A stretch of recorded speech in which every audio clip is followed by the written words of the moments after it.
भूत स्टोरी कहानी।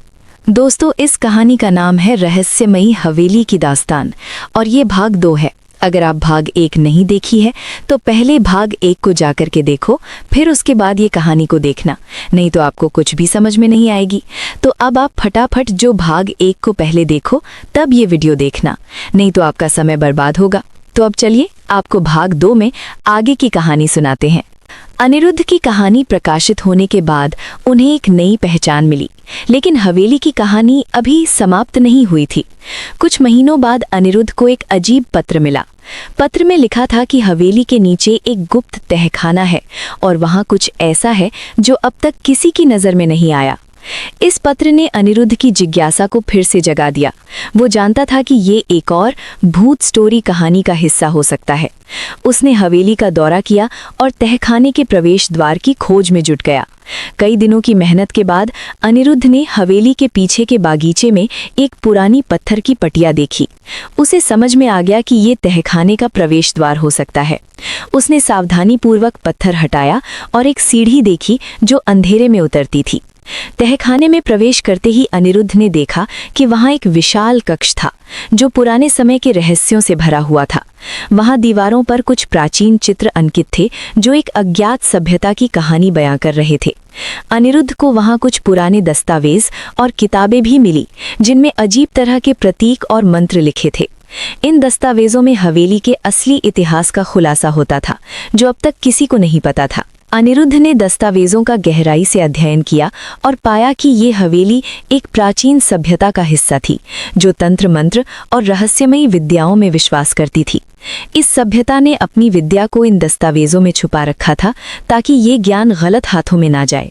अनिरुद्ध ने महसूस किया कि हवेली में जो कुछ भी हुआ था वो इस सभ्यता के छुपे हुए ज्ञान का परिणाम था।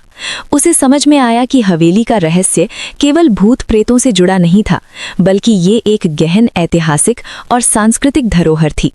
हवेली के तहखाने में मिले दस्तावेजों ने अनिरुद्ध के सामने एक नई चुनौती खड़ी कर दी थी। उसे ये तय करना था कि इस रहस्य को कैसे दुनिया के सामने लाया जाए। उसने ये निर्णय लिया कि वो इन दस्तावेजों का अध्ययन करेगा और एक नई भूत स्टोरी कहानी लिखेगा जिसमें हवेली का पूरा सच सामने आएगा। अनिरुद्ध ने महीनों तक इन दस्तावेजों का अध्ययन किया और एक नई कहानी लिखी जो हवेली के इतिहास और प्राचीन सभ्यता के रहस्यों को उजागर करती थी। इस कहानी में उसने ये भी बताया कि कैसे ये सभ्यता अपने ज्ञान का उपयोग भलाई के लिए करती थी, लेकिन कुछ लोगों ने इसे अपने स्वार्थ के लिए प्रयोग किया था। अनिरुद्ध की नई कहानी प्रकाशित होते ही उसे बड़े पैमाने पर सराहना मिली। इसने न केवल पाठकों को एक रोमांचक भूत स्टोरी कहानी दी, बल्कि हवेली के इतिहास को भी जीवित कर दिया।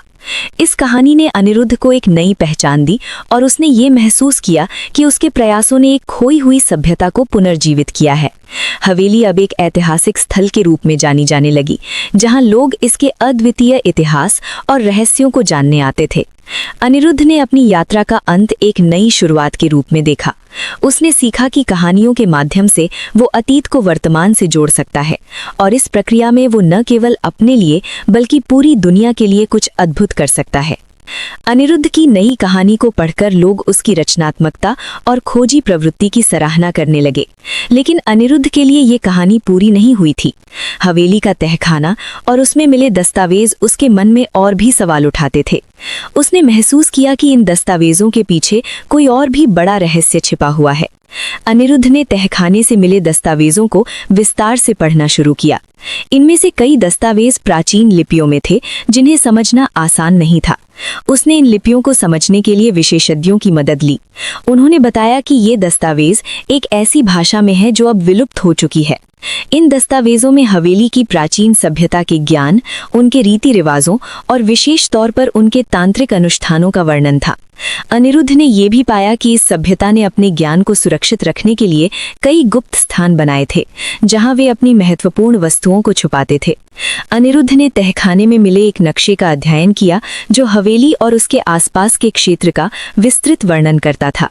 इस नक्शे में कुछ स्थानों को विशेष रूप से चिन्हित किया गया था जो संभवतः गुप्त स्थान हो सकते थे।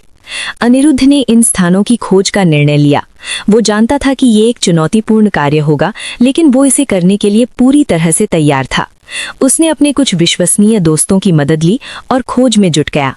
पहला स्थान हवेली के पास के जंगल में था। अनिरुद्ध और उसके दोस्त वहां पहुंचे और उन्होंने देखा कि वहां एक पुराना मंदिर था जो जंगल की झाड़ियों में छुपा हुआ था। मंदिर का वास्तुशिल्प अद्भुत था और उसमें कुछ अनोखी मूर्तियां थीं। मंदिर के गर्भगृह में अनिरुद्ध को एक पत्थर की वेदी मिली जिसके नीचे एक गुप्त तहखाना था। इस तहखाने में कुछ प्राचीन मूर्तियां और धातु के बर्तन थे जिनमें अज्ञात प्रतीक अंकित थे। अनिरुद्ध ने महसूस किया कि ये वस्तुएं उस सभ्यता की धार्मिक और सांस्कृतिक धरोहर थीं। दूसरा स्थान हवेली के ठीक नीचे था जहां एक और तहखाना था। जब अनिरुद्ध ने वहां प्रवेश किया तो उसने देखा कि वहां एक विशाल पुस्तकालय था जिसमें सैकड़ों प्राचीन ग्रंथ थे। इन ग्रंथों में तांत्रिक विद्याओं और उनके लाभ हानि के बारे में विस्तार से लिखा था।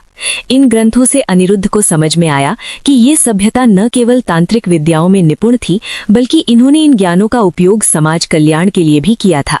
इन्होंने इन ज्ञानों को गुप्त रखा ताकि ये गलत हाथों में ना जाए। अनिरुद्ध ने महसूस किया कि इन सभी खोजों के पीछे एक ही संदेश था, ज्ञान का सही उपयोग ही शक्ति है। उसने ये भी समझा कि इन गुप्त स्थानों का रहस्य उजागर करके उसने न केवल एक सभ्यता को पुनर्जीवित किया है बल्कि वर्तमान पीढ़ी को भी ये सिखाया है कि अतीत के ज्ञान का सही उपयोग कैसे किया जा सकता है।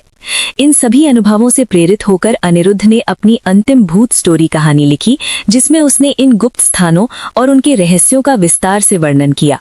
ये कहानी न केवल एक रहस्यमय यात्रा थी बल्कि ये एक मानवता के लिए एक संदेश भी थी कि ज्ञान का सही उपयोग ही हमें आगे बढ़ा सकता है। अनिरुद्ध की इस कहानी ने पाठकों को मंत्रमुग्ध कर दिया। ये कहानी न केवल उनकी कल्पना को उड़ान देती थी बल्कि उन्हें अतीत के रहस्यों और उनके महत्व को भी समझाती थी। अनिरुद्ध ने ये साबित कर दिया कि कहानियों के माध्यम से हम न केवल मनोरंजन कर सकते हैं बल्कि समाज में एक सकारात्मक बदलाव भी ला सकते हैं। अनिरुद्ध की यात्रा ने उसे जीवन के गहरे अर्थों से परिचित कराया। उसने सीखा कि अतीत के रहस्यों को समझना और उनसे सीखना ही हमें एक बेहतर भविष्य की ओर ले जा सकता है। उसकी कहानियों ने ये दिखाया कि ज्ञान की सच्ची शक्ति उसे सही तरीके से उपयोग करने में है। और हाँ दोस्तों, ये कहानी यहीं खत्म नहीं हुए बल्कि एक भाग यानी कि भाग 3 रह गया है जिसमें हम आगे की कहानी को भाग 3 में देखेंगे। और हाँ दोस्तों, इसी प्रकार से मेरे चैनल को लाइक, सब्सक्राइब और शेयर करते रहिए जिससे मुझे खुशी होगी। धन्यवाद।